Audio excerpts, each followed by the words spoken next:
1 aos Coríntios, capítulo 15, versículo 22, diz a palavra do Senhor: porque assim como todos morrem em Adão, assim também todos são vivificados em Cristo. Até aqui. Quando nós lemos o capítulo 15 da primeira carta de Paulo aos Coríntios, nós encontramos aqui a maior apologia que o apóstolo Paulo fez dentro das Escrituras Sagradas. Nós sabemos que o apóstolo Paulo, ele é conhecido como o maior teólogo do cristianismo. O apóstolo Paulo foi o doutrinador da igreja. Ele foi aquele que sistematizou as doutrinas da igreja. E quando ele escreve esta carta, nós sabemos que ele está falando com gregos. E falar com gregos não é fácil, ou não era fácil, porque pregar para os gregos é pregar para os pais da filosofia, é pregar para aqueles que dominam os conhecimentos humanos, é pregar para pessoas eruditas, pessoas esclarecidas, e também pregar para pessoas altamente religiosas. Quando nós lemos o capítulo de número 17 do livro de Atos, nós percebemos ali a Bíblia Sagrada nos mostrar Paulo chegando no Areópago em Atenas e pregando a respeito de Jesus para aqueles que eram, conforme disse o apóstolo Paulo, extremamente supersticiosos, pessoas que adoravam inúmeros deuses, pessoas que detinham a sua própria mitologia, as pessoas que criaram os seus próprios deuses, as suas próprias divindades. E agora o cristianismo chega à terra dos gregos. O cristianismo chega em Corinto, uma cidade portuária, uma cidade extremamente importante, uma cidade que tinha e detinha uma localização geográfica extremamente importante, e se tornou alvo do cristianismo como todas as outras cidades se tornaram alvo do cristianismo. E quando o cristianismo, o evangelho de Cristo chega àquela terra, é necessário que a palavra de Deus seja ensinada para que o povo compreenda e assimile a sã doutrina da palavra de Deus. Pregar para quem já ouviu falar de Jesus é fácil. Pregar para quem conhece ao menos o nome de Jesus é fácil. Mas pregar para quem não conhece nada de Jesus não é tão simples assim. Certa vez eu assisti um documentário onde alguns pastores estavam fazendo um trabalho evangelístico em uma tribo aborígene na África e pregando para pessoas que nunca ouviram falar de Jesus. E eles começaram a se enturmar com aquelas pessoas, e eles demoraram 6 meses convivendo com aquelas pessoas dia e noite, aprendendo da cultura daquelas pessoas, comendo a mesma comida daquelas pessoas. Eles demoraram 6 meses apenas para mencionar o nome Jesus. Não foi para pregar o evangelho, foi para falar o nome de Jesus. Eles passaram 6 meses. Pregar para quem conhece Jesus é fácil, mas pregar para quem não conhece o poder da graça, o poder da misericórdia, o poder do evangelho não é tão simples assim. Paulo está pregando para pessoas que são enoteístas, pessoas que têm inúmeras divindades, e agora estão fazendo essa transição, estão passando das trevas para o reino do Filho do seu amor. Estão abandonando as trevas e as divindades para assimilar e aceitar a crença em um único e verdadeiro Deus. E Paulo, no capítulo 15, ele se propõe a defender a doutrina mais difícil de se defender, mas também, porém, a doutrina mais central do cristianismo. O cristianismo está centrado sobre a ressurreição de Jesus. O cristianismo não está centrado na morte de Jesus, porque morrer todos morrem. O cristianismo não está centrado no nascimento de Jesus, porque nascer todos nascem. Mas o cristianismo está centrado na ressurreição de Jesus, porque se Cristo não ressuscitou, então vã é a nossa fé, diz Paulo. Se não há ressurreição dos mortos, diz Paulo, então comamos e bebamos, porque amanhã morreremos. Nada tem sentido. Algumas pessoas acreditam que quando o homem morre, acabou. Não há uma existência pós-morte. Não há uma realidade espiritual no momento, a partir do momento em que o homem deixa de existir aqui na terra. Se é assim, então de fato devemos assimilar a filosofia que Paulo aqui diz. Se é assim, então comamos e bebamos, porque amanhã morreremos e tudo acabou. Mas Paulo se propõe a dizer: não é assim. Eu venho falar para vocês de alguém que venceu o maior inimigo do homem. Esse alguém é Jesus. Ele venceu o maior inimigo do homem, que é a morte, porque ele ressuscitou. Ele morreu crucificado, mas ele está vivo. E ele, e tão somente ele, é a garantia de que nós também ressuscitaremos. Cristo é as primícias dos que dormem, depois os que são seus na sua vinda. Jesus é a garantia de que um dia nós ressuscitaremos. Cai por terra aqui também uma crença vã de que as pessoas têm. Do que adianta eu buscar uma religião, se quando eu morrer eu for para o inferno, eu vou para o inferno em espírito, e um espírito não sente dor. Um espírito não tem carne, então ele não vai sentir dor. Então naturalmente, se eu for para o inferno, não tem problema nenhum, mas a Bíblia Sagrada está dizendo que todos ressuscitarão. Primeiro os de Cristo na sua vinda, e os de Cristo ressuscitarão para serem coroados. Os de Cristo ressuscitarão para serem recompensados pela sua obra. Os de Cristo ressuscitarão para reinar com Cristo, conforme diz a Bíblia Sagrada, durante 1000 anos aqui na terra. Os de Cristo ressuscitarão para serem dele reis e sacerdotes para sempre. Mas haverá um dia, e diz a Bíblia Sagrada, que aqueles que não serviram a Cristo também ressuscitarão em corpo imortal. E esse corpo imortal será lançado no lago que arde com fogo e enxofre, a terrível condenação eterna. Paulo está defendendo essa doutrina central do cristianismo. Paulo está dizendo: Cristo ressuscitou. Quando Paulo começa a falar em Atos capítulo 17 para os atenienses estão escutando a mensagem de Paulo, estão dando crédito à mensagem de Paulo. Paulo começa a citar filósofos gregos e eles começam a gostar daquilo que Paulo está falando. Mas quando Paulo toca na ressurreição de Cristo, eles dizem: sobre isso te ouviremos depois. Eles rejeitam a pregação de Paulo, porque é difícil pregar sobre a ressurreição, e era difícil pregar para eles sobre a ressurreição.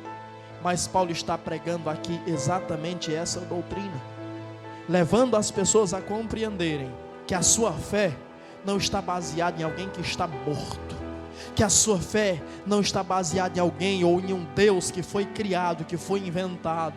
A sua fé está baseada no Deus que é criador, no Deus que enfrentou a morte e no Deus que ressuscitou.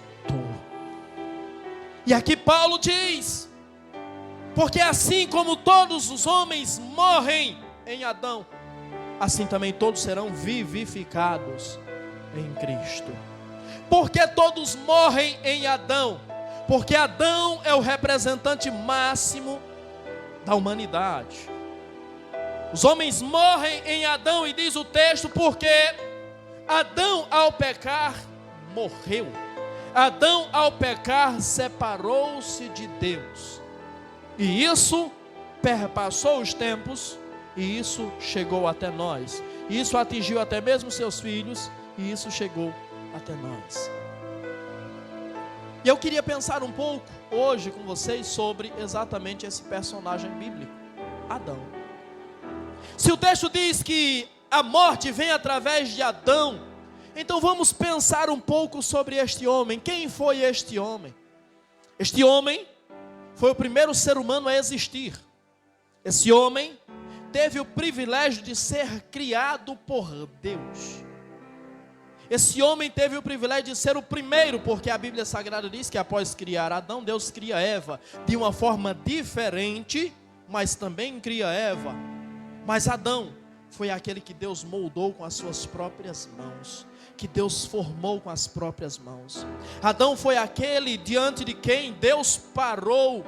Adão foi aquele para quem Deus olhou. Adão foi o único homem que, segundo a Bíblia Sagrada, foi inocente e sem maldade. Houve um tempo na vida de Adão que Adão era totalmente inocente e totalmente sem maldade. Após Adão, nenhum outro homem experimentou isso.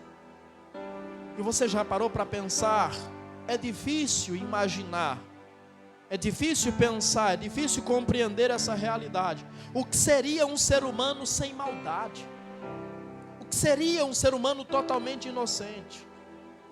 O que seria um ser humano se um animal chegasse e lhe mordesse, ele ia dar risada, porque ele não tinha maldade, ele não ia ver maldade naquilo.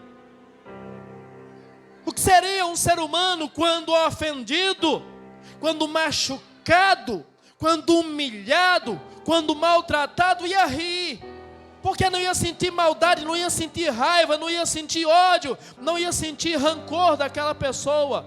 Será que você consegue imaginar isso? Não, eu acho que você não consegue, porque eu não consigo dimensionar isso.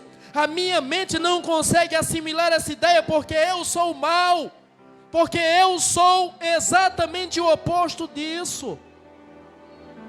Inocente, inocente é sem culpa, perfeito, perfeito. Quando nós falamos de algo perfeito, nós estamos falando de algo que é irretocável. Nós estamos falando de algo que não tem o que mexer. Adão é isso. Quando Deus olha para Adão, Deus não vê no que mexer em Adão. Não tem o que retocar em Adão. Não tem nenhum ajuste para fazer. Adão é perfeito. Será que conseguimos compreender o que é isso? Ele é inocente, ele não tem culpa de nada, ele não tem maldade nenhuma. E como é difícil para nós entender isso. O que é um ser humano sem maldade? Porque nós somos maus. Porque a Bíblia diz que não há um só justo sobre a face da terra.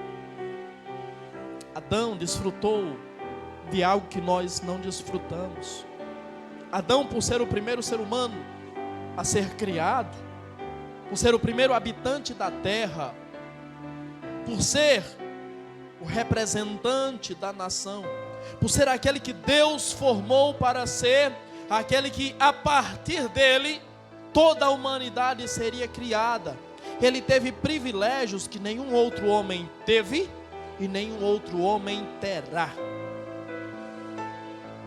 Um dos grandes privilégios que Adão teve, que nenhum homem tem, que nenhum outro homem teve e que nenhum outro homem terá. E aí, entenda, eu estou falando da vida terrena, não estou falando de eternidade, eu estou falando da vida terrena. É que Deus descia, diz a Bíblia Sagrada, Deus descia ao jardim e conversava com Adão. Adão foi o único ser humano que viu a face de Deus. Nenhum outro ser humano viu a face de Deus, mas Adão viu. A Bíblia Sagrada nos diz, no Evangelho segundo escreveu João, capítulo de número 1 e versículo 18, ninguém jamais viu a Deus, mas isso não se aplica a Adão. Adão viu. Às vezes nós criamos na nossa mente imagens do que seria Deus.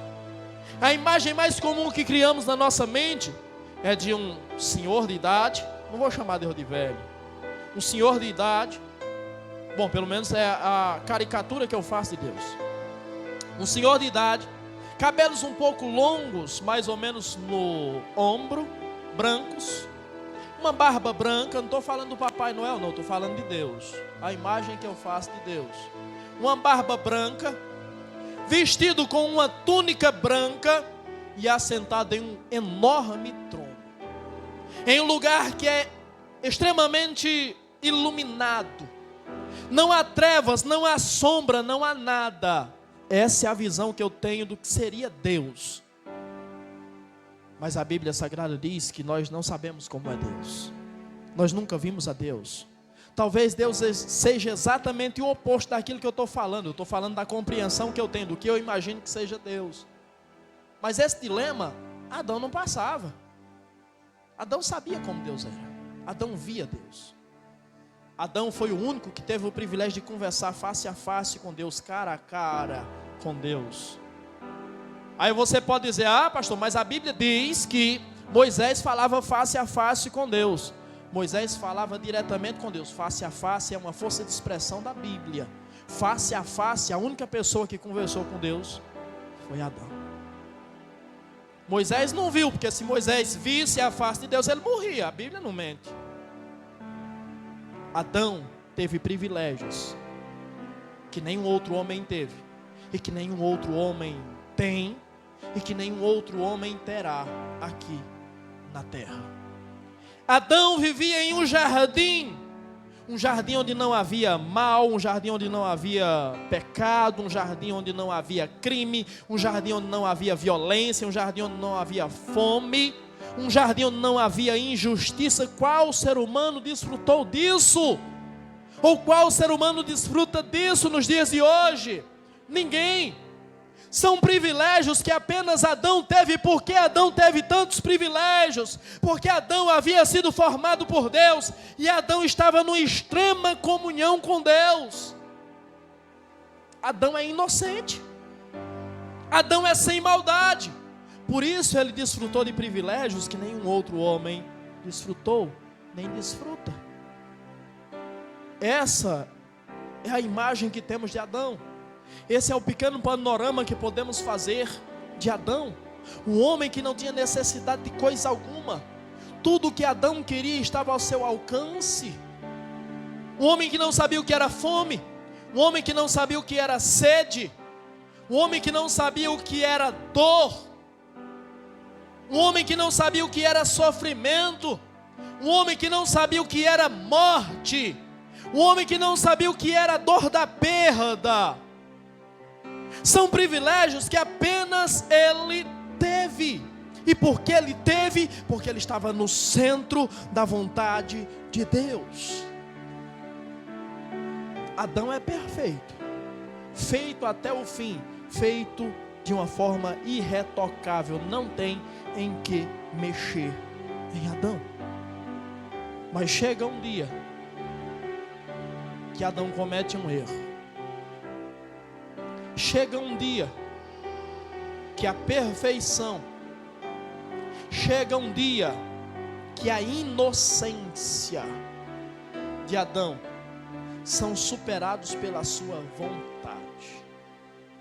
Chega um dia que Adão sente vontade de fazer algo, e nem a sua inocência, nem a sua perfeição são suficientemente capazes de lhe impedir a fazer aquilo que ele queria fazer, que ele gostaria de fazer.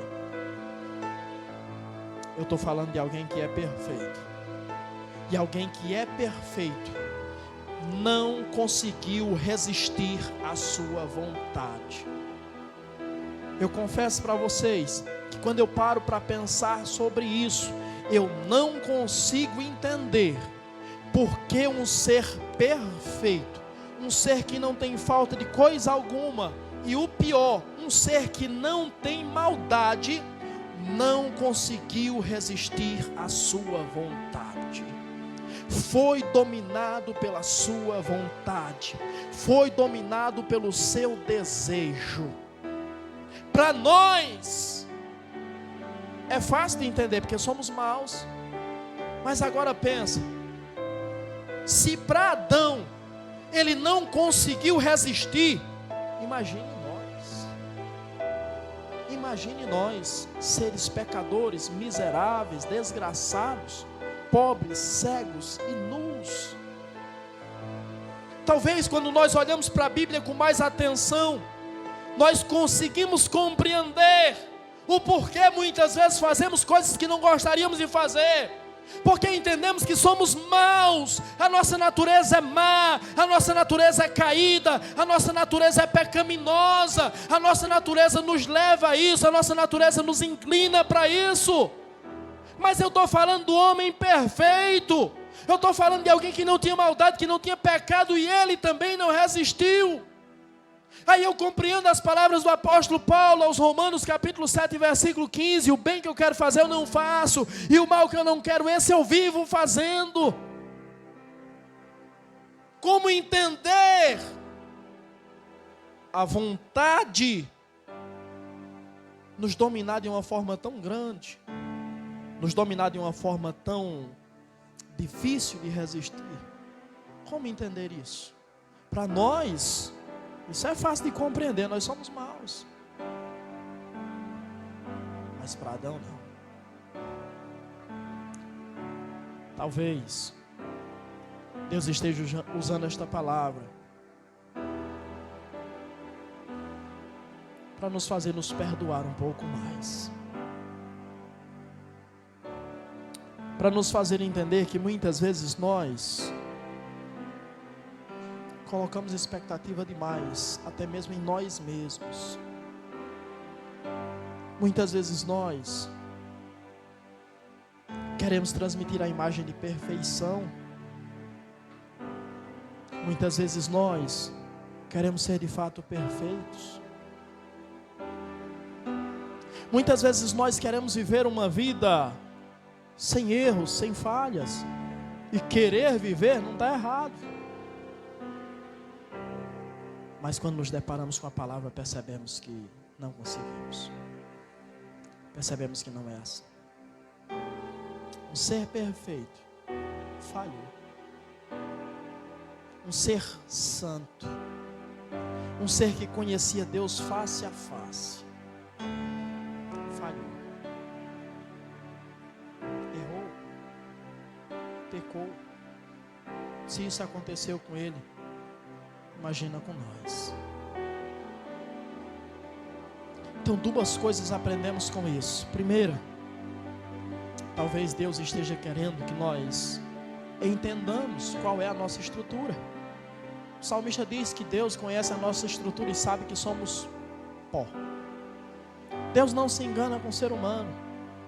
Deus não se engana com aparências. E talvez muitos de nós estejam vivendo de aparência. Talvez a nossa vida tenha sido construída em cima de aparências. E Deus não se engana com aparências. E Deus está falando conosco, para que nós possamos compreender que não somos perfeitos.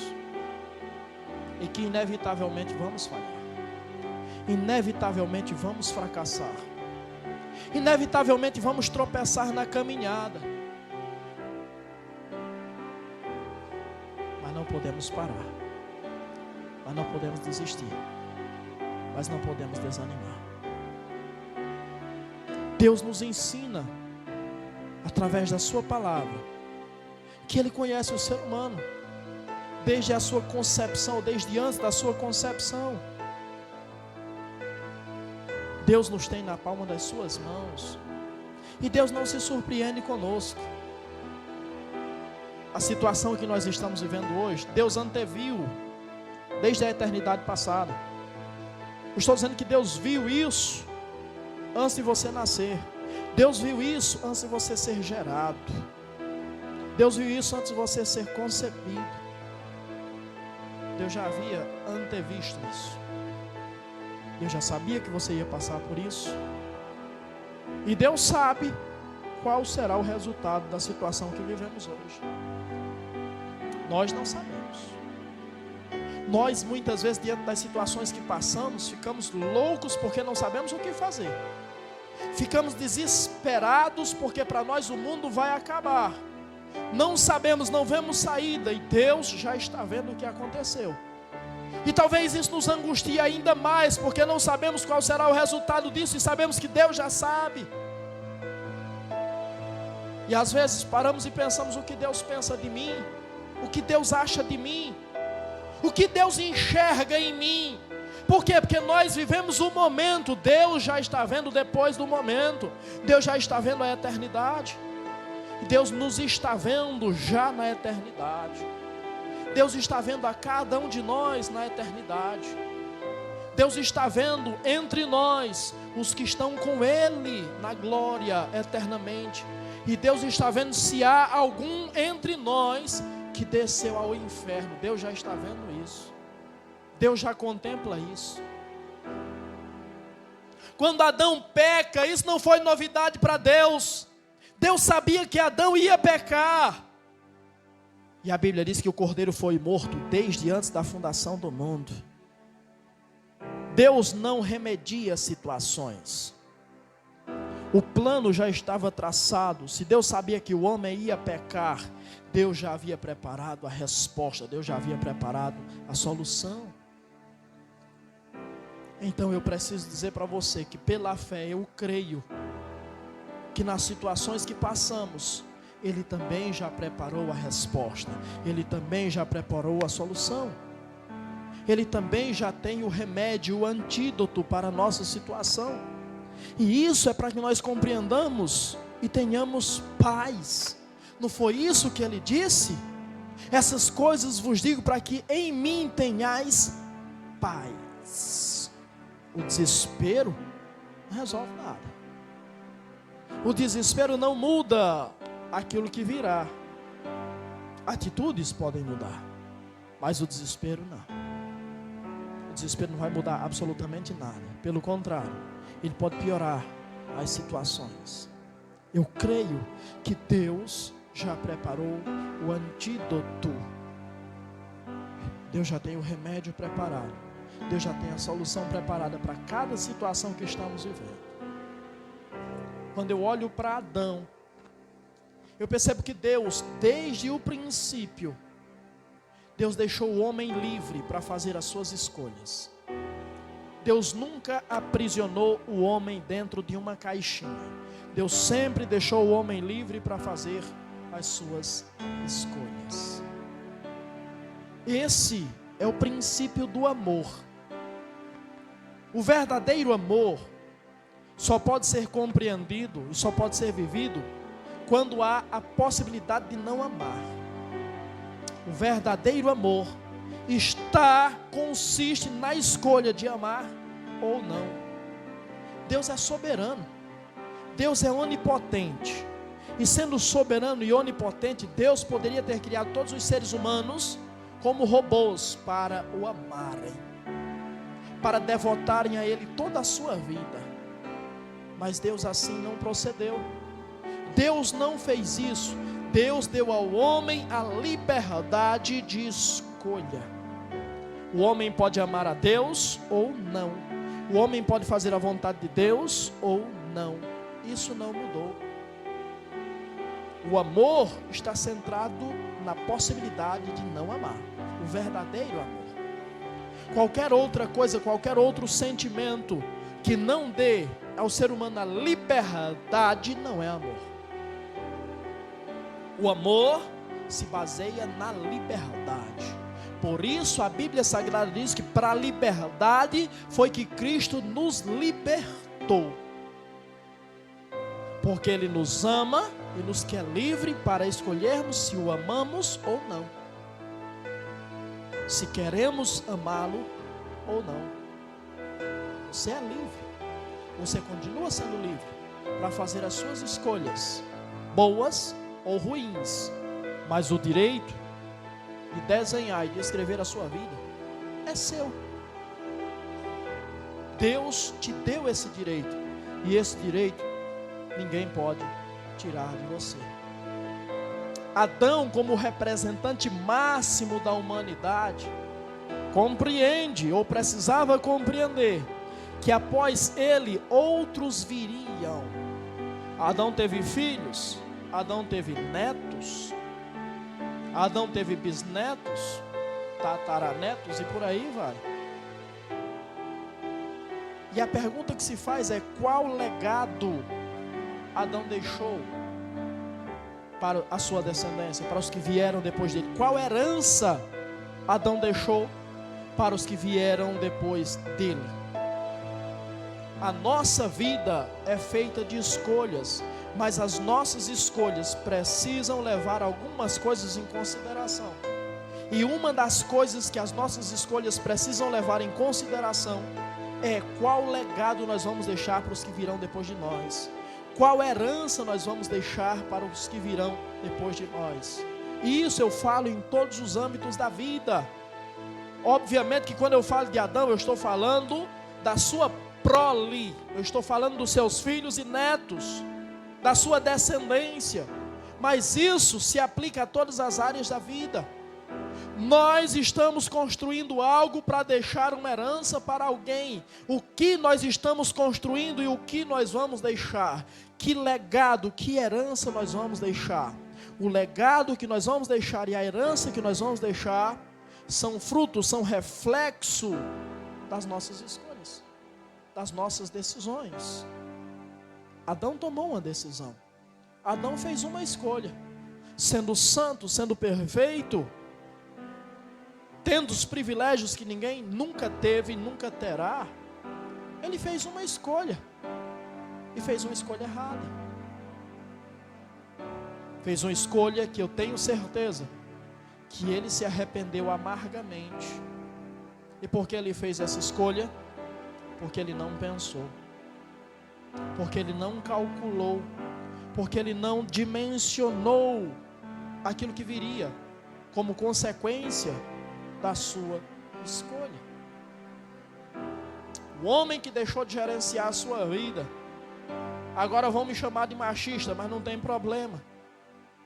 O homem que deixou de gerenciar a sua vida e deixou a mulher dele gerenciar a vida dele,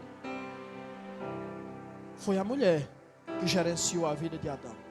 Adão tinha de Deus o mandamento: não faça. A mulher chegou e entregou para ele. A mulher tomou a decisão por ele. Ele foi e fez o que a mulher quis. E o resultado foi esse. Qual foi o resultado? O resultado foi que todos morrem em Adão. O resultado foi a morte. O resultado foi a separação de Deus. Uma simples atitude, mas que teve consequências drásticas, que teve consequências destrutivas.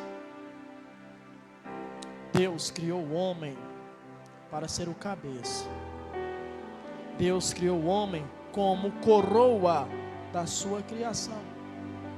E mesmo em dias em que movimentos sociais crescem, em que movimentos sociais aparecem, que reivindicam direitos que talvez a natureza não lhes dá, a sociedade não lhes dá, a história não lhes dá, a biologia não lhes dá, a religião não lhes dá, a palavra de Deus não lhes dá, mas querem esses direitos. Se nem Deus lhes dá, então vocês não têm esse direito. Em tempos de movimentos como esses, eu preciso continuar dizendo: o homem é a coroa da criação. O homem é o cabeça da criação. E ao homem Deus disse: você vai sujeitar sobre tudo. Você vai sujeitar sobre os peixes, sobre os quadrúpedes, sobre os animais que se arrastam pelo chão, sobre as aves que voam pelo céu. Foi para o homem que Deus disse isso. Foi ao homem. O homem foi, é e sempre será o cabeça. Eu não estou aqui querendo diminuir as mulheres, menosprezar as mulheres, mas eu estou falando em hierarquia de criação. Foi através dela que Adão pecou. Foi através dela que Adão fracassou. Qual herança nós estamos construindo para deixar para os que virão após nós? Qual legado nós vamos deixar? Eu tenho certeza que Adão, depois que foi expulso do jardim, no Éden, talvez ele passava ao redor do jardim e agora ele não desfruta mais dos privilégios que tinha lá dentro. E talvez ao passar e ao observar o jardim, talvez ele comece a pensar: como seria a minha vida? Como seria a nossa vida? Como seria a nossa família? Como seria a humanidade se nós tivéssemos conseguido obedecer a Deus em tudo? Você já parou para pensar sobre isso? Como seria a sua vida se você conseguisse obedecer a Deus em tudo? Sabemos que não conseguimos, mas você já parou para imaginar como seria bom, quão perfeita seria a nossa vida se nós conseguíssemos obedecer a Deus em tudo? Viver no centro da sua vontade, os privilégios que nós teríamos. Talvez não conseguimos também pensar sobre isso. Talvez não conseguimos dimensionar isso também, porque a nossa mente corrompida é limitada demais para assimilar essa verdade. Até para Adão é difícil entender. Ele que conheceu o que é a perfeição, até ele não sabe como seria. Com certeza seria esplêndido. Com certeza seria maravilhoso. Mas isso ficou só na conjectura. Porque a desobediência, o pecado, o afastamento de Deus sempre vai trazer dor.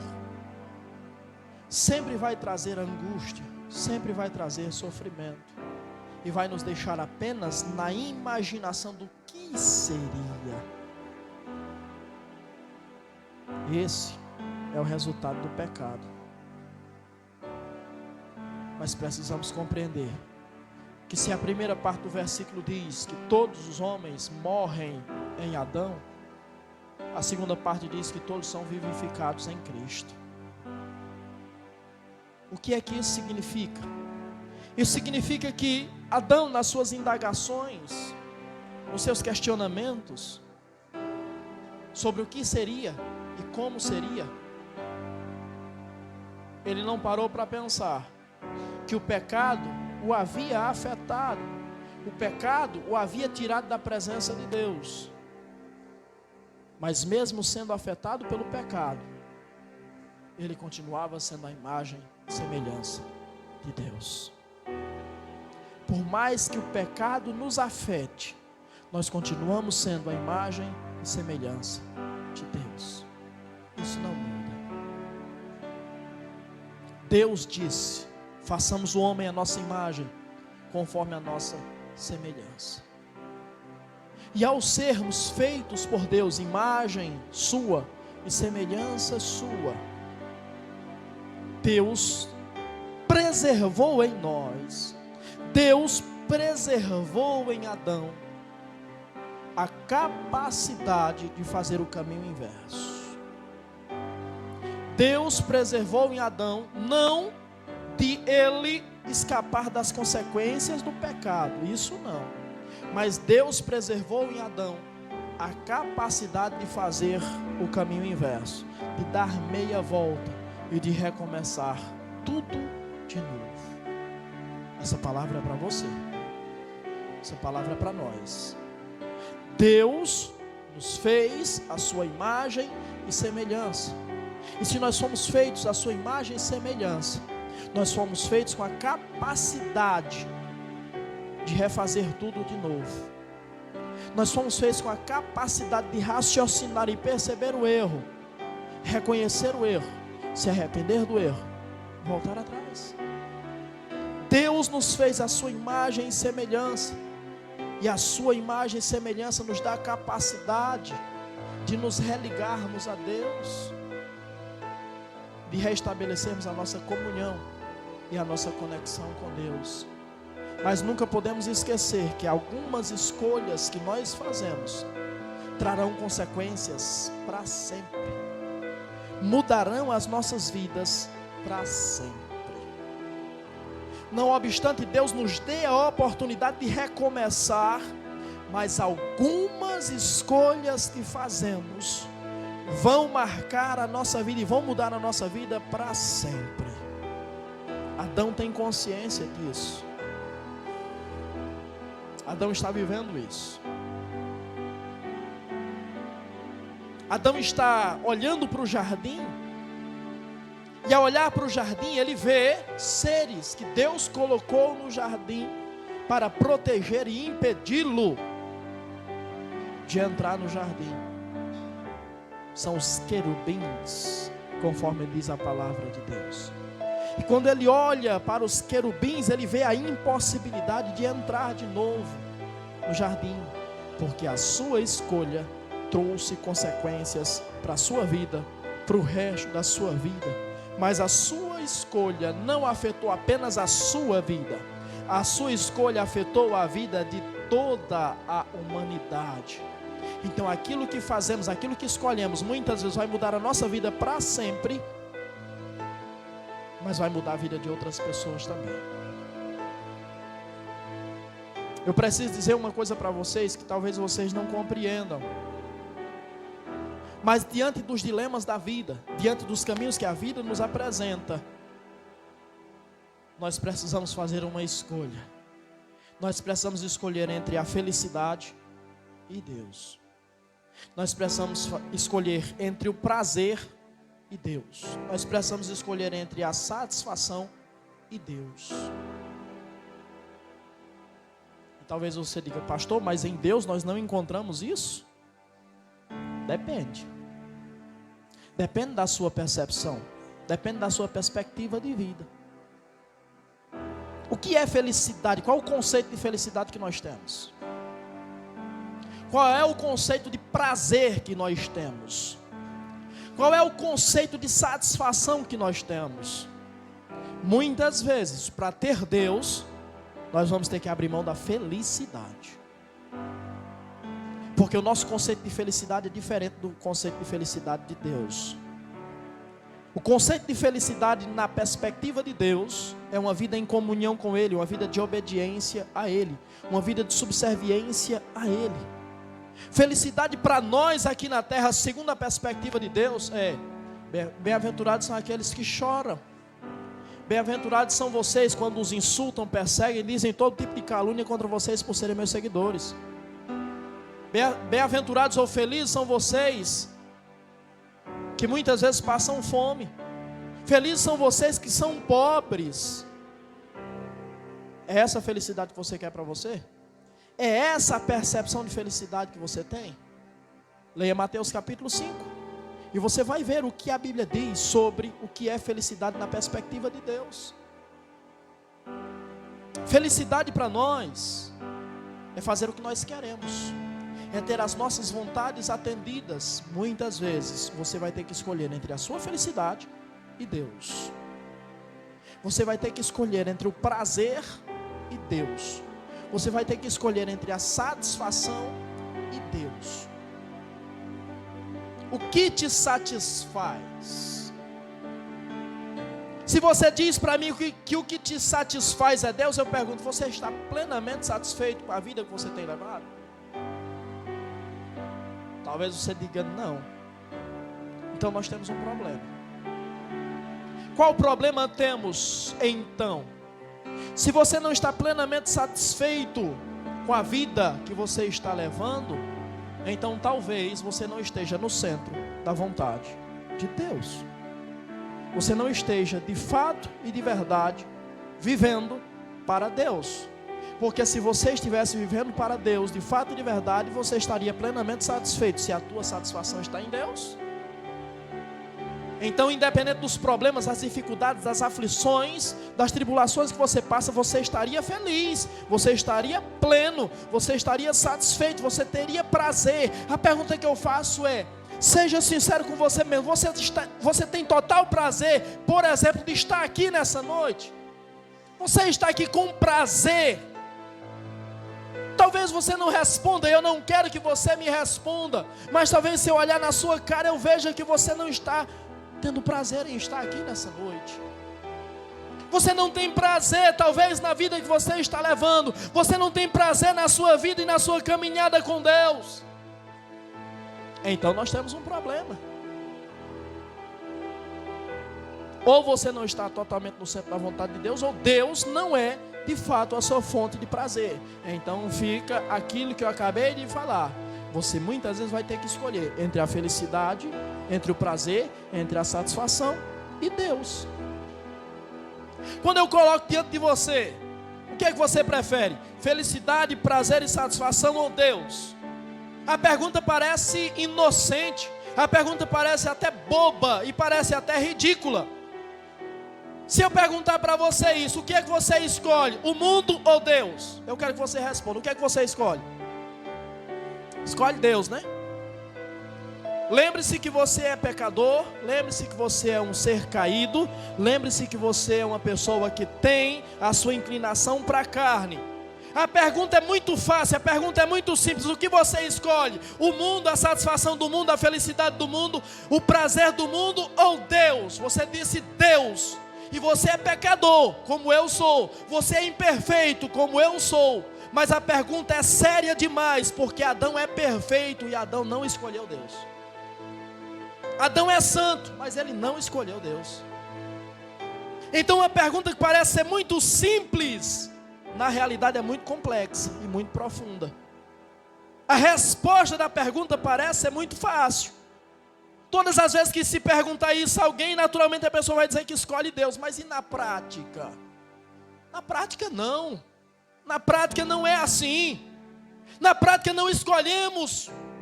Na prática Deus não é de fato e de verdade a prioridade nas nossas vidas. Não foi na vida de Adão, que é santo, que é perfeito, que não tem falhas, que não tem pecado. Adão escolheu o prazer, Adão escolheu a sua felicidade, Adão escolheu a sua vontade, Adão escolheu a sua satisfação. Adão pecou, Adão errou. E o pecado sempre vai trazer dor, o pecado sempre vai trazer medo, o pecado sempre vai trazer angústia, o pecado sempre vai trazer a culpa. E Adão agora se sente culpado, porque ele sabe que poderia ter uma outra vida com Deus, mas a escolha que ele fez lhe levou a uma vida que ele não esperava viver. Aí vem a Bíblia Sagrada e mostra: todos morrem em Adão. Todos que seguem o fluxo, todos os que seguem o caminho de Adão, morrem. Estão caminhando para a morte. Mas aqueles que seguem a Cristo, encontram em Cristo vida. São vivificados em Cristo. Se pela escolha de Adão, pelo caminho de Adão, nós fomos conduzidos à morte, Deus está dizendo para nós: há esperança. Há esperança. A situação pode mudar. A situação pode ser revertida. Há esperança. Consequências inevitavelmente virão, mas há esperança. Em Cristo nós encontramos esperança. Cristo é a nossa esperança. Adão está passando pelo jardim do Éden. Quando ele olha para o jardim e olha para a entrada, para o portão do jardim, ele vê querubins. Os querubins estão impedindo Adão de entrar no jardim, porque lá dentro do jardim está a árvore da vida. E Adão, por pecar, não pode viver. Adão, o fruto, o reflexo, a consequência do pecado é a morte. Adão tem que morrer. Então Deus coloca querubins para impedir que Adão adentre as portas do jardim, para que não coma do fruto da árvore da vida.